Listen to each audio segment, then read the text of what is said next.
بسم اللہ الرحمن الرحیم۔ سلطنت روم کا بادشاہ ہرقل، جو اپنے دور میں طاقت اور دہشت کا ایک نام تھا، بزنطیہ میں بیٹھا تھا۔ آج کا استنبول مصر سے بہت دور تھا۔ درمیان میں وسیع و عریض بحیرہ روم حائل تھا اور خاصا فاصلہ خشکی کا بھی تھا۔ اس مخدوش صورتحال میں جو مسلمانوں نے اس کے لیے مصر میں پیدا کر دی تھی، اسے مصر میں ہونا چاہیے تھا، لیکن وہ بزنطیہ میں بیٹھا مکوکیس کے نام حکم بھیج رہا تھا۔ ابھی اسے یہ اطلاع نہیں ملی تھی کہ عمر بن عاص رضی اللہ تعالیٰ عنہ کے لشکر نے بلبیس کا مضبوط قلعہ بھی فتح کر لیا ہے اور روم کا نامور جرنیل اتربون مارا گیا ہے۔ کچھ دن پہلے ہی یہ اطلاع پہنچی تھی کہ مسلمانوں نے فرمان فتح کر لیا ہے۔ اس اطلاع نے اسے آگ بگولا کر دیا تھا۔ اس نے مکوکیس اور اتربون کے نام ایک پیغام لکھا تھا اور اسی وقت قاصد کو روانہ کر دیا تھا۔ اگر تم فیصلہ کر چکے ہو کہ مصر مسلمانوں کو دے ہی دینا ہے تو فوراً دے دو، ہرقل نے پیغام میں لکھا۔ اپنی فوج کو کیوں مرواتے ہو؟ تم نے شکست قبول کر ہی لی ہے تو یہ خون خرابہ بند کر دو۔ شاید تمہیں معلوم ہو کہ تمہارے درمیان میرے اپنے جاسوس موجود ہیں جو مجھے ہر خبر اور ہر اطلاع بھیج رہے ہیں۔ تم نے مسلمانوں کے سپہ سالار کے پاس پادریوں کا وفد بھیج کر کوئی اچھا اقدام نہیں کیا۔ تم نے یہ بھی نہ سوچا کہ اب تم اپنی کمزوری کا اظہار کر رہے ہو۔ تمہیں یہ دیکھنا چاہیے تھا کہ مسلمان تعداد میں کتنے تھوڑے ہیں اور وہ اپنے وطن سے بہت دور ہیں جہاں سے انہیں رسد اور کمک بر وقت نہیں پہنچ سکتی۔ دوسری طرف تم یہ سوچ کے بیٹھے ہو کہ مسلمان اور آگے آ جائیں اور تم انہیں گھیر کر ختم کر دو، لیکن مسلمان قلعے فتح کرتے بڑھتے چلے آ رہے ہیں اور انہوں نے مصر کے بدووں کو بھی اپنے ساتھ ملا لیا ہے۔ یہ تمہاری نااہلی ہے۔ میں جانتا ہوں تم قبطی عیسائی ہو اور کیرس کو اسقف اعظم نہیں مانتے۔ میں تمہارے اس اعتقاد کو قبول کرتا ہوں، لیکن یہ قبول نہیں کروں گا کہ تم سلطنت روم کی عظمت کو بھول جاؤ اور اپنی ہی سلطنت سے بے وفائی کرو۔ اتربون اور تھیوڈور جیسے جرنیل تمہارے ساتھ ہیں۔ تمہیں ہمت نہیں ہارنی چاہیے، لیکن تمہارا ان سے اختلاف ہے۔ اتربون لڑنا چاہتا ہے اور تم مسلمانوں کے ساتھ صلح سمجھوتا کرنے کے خواہش مند ہو۔ مجھے کیرس کی وفاداری پر بھی شک ہے۔ میں نے اسے اسقف اعظم بنایا تھا، لیکن معلوم ہوتا ہے کہ وہ مجھے دھوکہ دے رہا ہے۔ میں چاہتا ہوں کہ تم اپنا رویہ اور اپنی سوچیں تبدیل کر لو۔ اگر مجھے تمہاری طرف سے اطمینان نہ ہوا تو میں مصر آ جاؤں گا، پھر میں تمہیں یہ حق بھی نہیں دوں گا کہ اپنی صفائی میں کچھ کہو۔ اتربون کے راستے میں کوئی رکاوٹ کھڑی نہ کرو اور اسے مسلمانوں کے مقابلے میں جانے دو۔ اب میں کسی اچھی خبر کا انتظار کروں گا۔ تاریخ یہ داستان اس طرح سناتی ہے کہ ہرقل کا یہ پیغام اس وقت مکوکیس کے ہاتھ میں پہنچا جب اس کے سامنے اتربون کی لاش پڑی ہوئی تھی۔ یہ لاش کچھ ہی دیر پہلے اس کے پاس پہنچی تھی۔ اس وقت مکوکیس بابلیون میں تھا، جو بلبیس سے آگے ایک بڑا ہی مضبوط اور رومیوں کے دعوے کے مطابق ناقابل تسخیر قلعہ تھا۔ اس دور میں یہ رواج تھا کہ کوئی جرنیل لڑائی میں مارا جاتا تو سربراہ سلطنت حکم دیتا تھا کہ اس جرنیل کی لاش لائی جائے۔ جرنیل کی لاش کا میدان جنگ میں پڑا رہنا پوری سلطنت کی توہین سمجھا جاتا تھا۔ مکوکیس نے اپنی شکست خوردہ فوج کو ایسا حکم نہیں دیا تھا کہ اتربون کی لاش کو اٹھا کر لے آئیں۔ شکست کھا کر بھاگنے والے فوجیوں کے تو ہوش ہی ٹھکانے نہیں تھے کہ وہ اپنے جرنیل کی لاش اٹھا لاتے۔ ان کو تو اپنی جانوں کے لالے پڑے ہوئے تھے۔ پھر اس رومی جرنیل کی لاش مکوکیس کے پاس کس طرح پہنچ گئی؟ یہ مسلمانوں کا طنز کا ایک انداز تھا۔ مسلمانوں نے رومیوں کا مذاق اڑایا تھا۔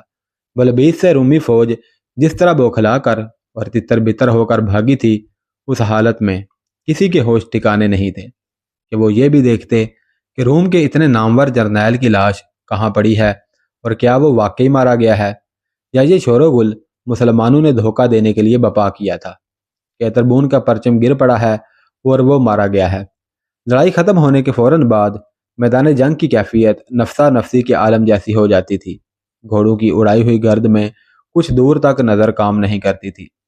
بھاگنے والے لاشوں اور بے ہوش زخمیوں سے ٹھوکریں کھاتے اور گرتے تھے۔ زمین خون سے اس طرح لال ہو جاتی تھی جیسے خون کا می برسا ہو۔ زخمیوں کا کراہنا جگر پاش ہوتا تھا۔ دوست اور دشمن کی تمیز ختم ہو جاتی تھی۔ شہریوں کی چیخو پکار اور آہو بوکا الگ ہوتی تھی۔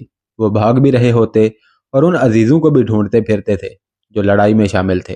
اتربون کی لاش اس طرح ملی کہ مجاہدین کی بیویاں، بہنیں یا بیٹیاں جو لشکر کے ساتھ تھیں، رومی فوج کی پسپائی کے فوراً بعد میدان جنگ میں دوڑتی ہوئی پھیل گئیں۔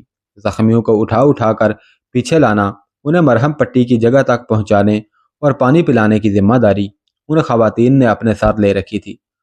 یہ مسلمانوں میں دستور بھی تھا۔ ان خواتین میں شارینہ بھی تھی جو اپنے خامند حدید کے ساتھ تھی اور اینی بھی تھی جو فہد بن سامر کی بیوی تھی۔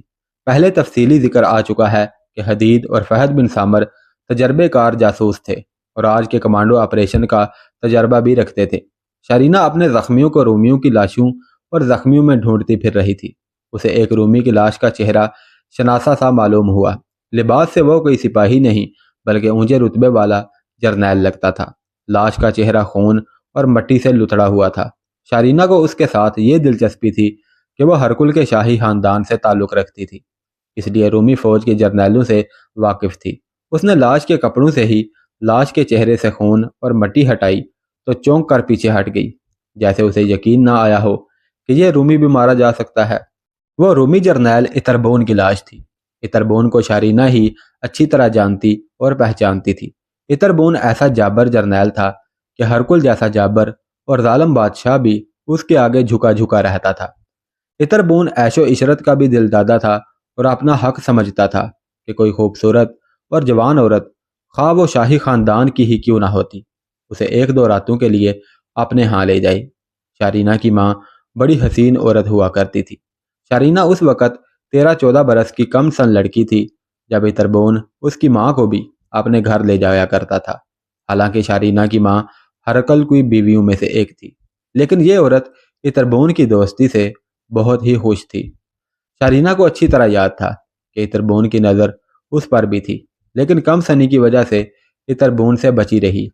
اتربون نے کئی بار اس کے گھر آ کر اسے اپنی گود میں بٹھایا تھا اور شارینہ اچھی طرح سمجھتی تھی کہ وہ اس کے ساتھ بچی سمجھ کر پیار نہیں کرتا بلکہ یہ بڑی بری نیت سے اس پر ڈورے ڈال رہا ہے۔ اب اسی تربون کی لاش خاک و خون میں لتھڑی پڑی تھی اور کوئی اس کی طرف دیکھ بھی نہیں رہا تھا۔ اس کے اپنے سپاہی بھاگتے ہوئے اس کی لاش کو روند گئے تھے۔ شارینہ اٹھ کھڑی ہوئی اور ادھر ادھر دیکھنے لگی۔ اسے اینی نظر آئی جو ایک زخمی مجاہد کا سر اپنی گود میں رکھے اسے پانی پلا رہی تھی۔ پانی پلا کر اٹھی تو اس نے شارینہ کی طرف دیکھا جو اس سے کچھ زیادہ دور نہیں تھی۔ اینی دوڑتی ہوئی شارینہ کے پاس گئی اور اسے بتایا کہ وہ زخمی اٹھ کر اپنے پاؤں پر کھڑا نہیں ہو سکتا۔ اینی نے یہ بھی بتایا کہ وہ اس زخمی مجاہد کو پانی پلا چکی ہے اور اس نے دیکھ لیا ہے کہ زخم ایسا ہے کہ وہ زندہ رہے گا لیکن اسے جلدی پیچھے پہنچانا ہے۔ شارینہ کو اس کام کا بہت تجربہ ہو چکا تھا۔ وہ اتربون کی لاش سے ہٹنا نہیں چاہتی تھی۔ اس نے ادھر ادھر دیکھا تو 2-3 مجاہدین لاشوں اور زخمیوں کو دیکھتے پھرتے نظر آئے۔ شارینہ دوڑتی ان تک گئی اور انہیں وہ زخمی مجاہد دکھایا اور کہا کہ اسے اٹھا کر پیچھے لے جائیں۔ مجاہدین زخمی کی طرف گئے اور شارینہ واپس اتربون کی لاش پر چلی گئی۔ شارینہ اینی نے اتربون کی لاش کا چہرہ دیکھتے ہوئے کہا، یہ رومی فوج کا بڑا جرنیل لگتا ہے۔ میں نے اسے 2 بار دیکھا تھا، ہمارے گاؤں کے قریب سے گزرا تھا اور دوسری بار گاؤں میں کچھ دیر کے لیے رکا بھی اور گاؤں والوں کو ڈرا دھمکا بھی رہا تھا۔ یہ چلا گیا تو سب کہتے تھے کہ بڑا زبردست جرنیل ہے اور اس کا نام اتربون ہے۔ یہ وہی ہے، شارینہ نے کہا۔ تم دوڑ کر جاؤ، حدید اور فہد کو بلا لاؤ۔ مسعود کہیں نظر آ جائے تو اسے بھی ساتھ لے آنا۔ یہ مسعود سہیل مکی تھا جو جاسوسی اور دیگر زمین دوز کارروائیوں میں خصوصی مہارت رکھتا تھا۔ اینی تو اس مجاہد کو اپنا پیر و مرشد مانتی تھی۔ وہ دوڑتی گئی اور اسے حدید مل گیا۔ اینی نے اسے بتایا کہ رومی جرنیل اتربون کی لاش ایک جگہ پڑی ہے اور شارینہ اسے فہد اور مسعود کو بلا رہی ہے۔ حدید نے اپنا کام چھوڑا اور فہد اور مسعود کو دوڑ دوڑ کر ڈھونڈا اور پھر تینوں شارینہ تک پہنچے۔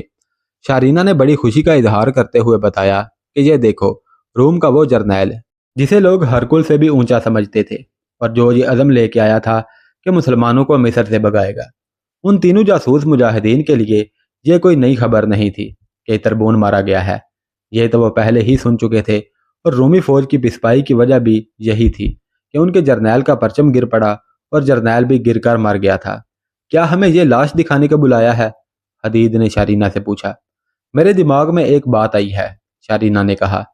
یہ کیسا رہے گا کہ ہم یہ لاش مکو کیس کو تحفے کے طور پر بھیج دیں؟ حدید نے اپنے ساتھیوں کی طرف دیکھا اور تینوں کے ہونٹوں پر تبسم آ گیا، جیسے انہیں یہ تجویز اچھی لگی ہو۔ سوال یہ تھا کہ لاش مکو کیس کے پاس کس طرح بھیجی جائے۔ تینوں نے اس مسئلہ پر تبادلہ خیالات کیا اور ایک ترکیب سامنے آ گئی۔ اس شکست میں بے شمار رومی فوجی کٹ مرے تھے، بہت سے بھاگ نکلے تھے اور 3000 رومی فوجیوں نے قلعے کے اندر ہتھیار ڈال دیے اور جنگی قیدی بن گئے تھے۔ حدید وغیرہ جب لاش پر کھڑے تھے اس وقت ہتھیار ڈالنے کا سلسلہ جاری تھا۔ کچھ رومی جو قلعے میں رہ گئے تھے بھاگ نکلنے کی کوشش میں ادھر ادھر چھپتے پھر رہے تھے۔ حدید، فہد اور مسعود ایسے دو رومیوں کو پکڑ لانے کے لیے ادھر ادھر بکھر گئے۔ انہیں کسی سپاہی کی نہیں بلکہ کسی عہدیدار کی تلاش تھی، یعنی جو شخص ذمہ دار ہو۔ انہیں زیادہ تگ و دو نہ کرنی پڑی۔ وہ جس طرح کے دو فوجی چاہتے تھے ویسے ہی مل گئے۔ ایک اچھے رتبے والا عہدیدار تھا جو زخمی تھا، لیکن ایسا زخمی نہیں کہ چلنے پھرنے یا گھوڑ سواری سے معذور ہوتا۔ زخم معمولی تھا۔ دوسرا فوجی کم رتبے والا تھا اور جسمانی لحاظ سے بالکل ٹھیک تھا۔ مجاہدین اسے پکڑ کر لا رہے تھے۔ وہ بھاگنے کی کوشش میں کہیں چھپا ہوا تھا۔ حدید اور اس کے ساتھیوں نے ان مجاہدین سے یہ رومی لے لیا اور کہا کہ وہ اسے قلعے میں لے جائیں گے، اور چونکہ وہ تینوں جاسوس ہیں اس لیے اس سے کچھ باتیں معلوم کریں گے۔ تم دونوں ہماری بات غور سے سن لو۔ مسعود بن سہیل مکی نے ان رومیوں سے کہا، یہ دیکھو تمہارے سپہ سالار اتربون کی لاش ہے۔ ہم تمہیں 3 گھوڑے دیں گے، 2 تمہارے لیے اور 1 یہ لاش ڈال کر لے جانے کے لیے۔ ہم تمہیں قید سے آزاد کرتے ہیں۔ تمہیں یہ کام کرنا ہے کہ یہ لاش مصر کے فرمان روا کو دینی ہے۔ میں تمہارے زخموں کی مرہم پٹی کروا کے بھیجوں گا۔ مکوکیس کو ہمارا یہ پیغام دینا کہ جنہیں تم عرب کے بدو کہا کرتے ہو انہوں نے یہ لاش تحفے کے طور پر بھیجی ہے اور کہا ہے کہ اسے دیکھو اور عبرت حاصل کرو۔ مکوکیس کو یہ بھی کہنا کہ اپنے فوجی افسروں کو بتائے کہ اس نے اتربون کو روکا تھا کہ مسلمانوں کے مقابلے میں نہ جائے، لیکن اتربون نے اس کی نہ سنی اور بڑے جوش و خروش سے بلبیس چلا گیا تھا۔ ہمارے مقابلے میں جو آئے گا وہ اسی انجام کو پہنچے گا۔ مکوکیس کو یہ بھی کہنا کہ ہرکل کو ضرور بتائے کہ اتربون کی لاش مسلمانوں نے تحفے اور عبرت کے طور پر بھیجی ہے۔ یہ بھی سن لو، حدید نے کہا، ہم صرف اس کام کے لیے تمہیں قید سے آزاد کر رہے ہیں۔ اگر تمہیں قید میں رکھیں گے تو تم غلام بنا لیے جاؤ گے اور تمہاری باقی عمر دن رات محنت اور مشقت کرتے کرتے گزرے گی اور ذلت میں پڑے رہو گے۔ یہ لاش سیدھی مکوکیس تک لے جاؤ اور اسے ہمارے پیغام کا ایک ایک لفظ پہنچاؤ۔ ہم تم دونوں کو اچھی طرح یاد رکھیں گے۔ ہم نے جس طرح یہ قلعے فتح کر لیے ہیں اسی طرح اگلے قلعے بھی فتح کر لیں گے، اور ہمیں پتہ چل گیا کہ تم نے لاش مکوکیس تک نہیں پہنچائی تھی اور ہمارا پیغام نہیں دیا تھا تو تمہیں ایسی موت ماریں گے کہ دیکھنے والے کانپنے لگیں گے۔ تم لوگ شاید نہیں سمجھے، رومی عہدیدار نے کہا، یہ تو ہمارے ساتھ بہت بڑی نیکی ہے کہ تم ہمیں آزاد کر کے واپس بھیج رہے ہو، لیکن یہ ہمارے لیے بہت بڑا اعزاز ہے کہ ہم اپنے ایک جرنیل کی لاش ساتھ لے جا رہے ہیں۔ ہم تمہارا پیغام فرمان روا مکوکیس تک لفظ با لفظ پہنچا دیں گے اور لاش اس کے حوالے کر کے اس سے داد و تحسین حاصل کریں گے۔ ہو سکتا ہے وہ کوئی انعام بھی دے دے۔ ان تینوں مجاہدین نے رومی عہدیدار کی مرہم پٹی کروا دی اور دونوں رومیوں کو ایک ایک گھوڑا دیا۔ تیسرا گھوڑا لاش کے لیے دیا جس پر دونوں نے اتربون کی لاش ڈال لی۔ لاش کا سر ایک طرف اور ٹانگیں دوسری طرف تھیں۔ وہاں گھوڑوں کی کوئی کمی نہیں تھی۔ مرے ہوئے رومیوں کے گھوڑے ادھر ادھر کھڑے تھے اور جو گھوڑے زخمی تھے ابھی تک بھاگ دوڑ رہے تھے۔ دونوں رومی گھوڑوں پر سوار ہوئے اور روانہ ہو گئے۔ تینوں جاسوس مجاہدین کچھ دور تک ان کے ساتھ گئے تاکہ کوئی انہیں پکڑ نہ لے۔ ایک روایت یہ ہے کہ اتربون کی لاش سپہ سالار عمر بن عاص رضی اللہ تعالیٰ عنہ کی اجازت لے کر بھیجی گئی تھی۔ ایک عربی مورخ نے یہ بھی لکھا ہے کہ لاش 1 یا 2 نائب سالاروں کی تجویز کے مطابق بھیجی گئی تھی اور سپہ سالار کو بتایا ہی نہیں گیا تھا۔ زیادہ صحیح معلوم ہوتا ہے کہ لاش ان 3 جاسوسوں نے بھجوا دی تھی اور سپہ سالار کو بتایا ہی نہیں گیا تھا۔ اس روایت کے صحیح ہونے کی دلیل یہ ہے کہ عمر بن عاص رضی اللہ تعالیٰ عنہ ایک عظیم سپہ سالار تھے۔ ان کی عظمت کو دیکھتے ہوئے تسلیم نہیں کیا جا سکتا کہ ایسے عظیم انسان نے اس طرح کی حرکت کی ہوگی۔ ایسی حرکت کوئی گناہ تو نہیں تھی، لیکن اتنی بڑی شخصیت کے لیے یہ بڑی چھوٹی سی حرکت تھی۔ بہرحال اس میں کوئی شک و شبہ نہیں کہ اتربون کی لاش مکوکیس کو بابلیون بھیجی گئی تھی۔ مکوکیس کی جذباتی حالت کا اندازہ اس کے سوا کون کر سکتا تھا، جسے ایک اطلاع تو یہ ملی کہ مسلمانوں نے بلبیس کا قلعہ بھی سر کر لیا ہے اور رومی فوج بڑی بری حالت میں ہزاروں سپاہی مروا کر اور قید میں دے کر پسپا ہو گئی ہے۔ دوسری یہ کہ اتربون جسے وہ اپنا دایا بازو سمجھتا تھا مارا گیا ہے۔ مکوکیس کی حکمران شخصیت پر سب سے بڑی ضرب تو اس پیغام نے لگائی جو مسلمانوں نے اسے بھیجا تھا۔ اس پیغام میں بڑی ہی توہین آمیز طنز تھی۔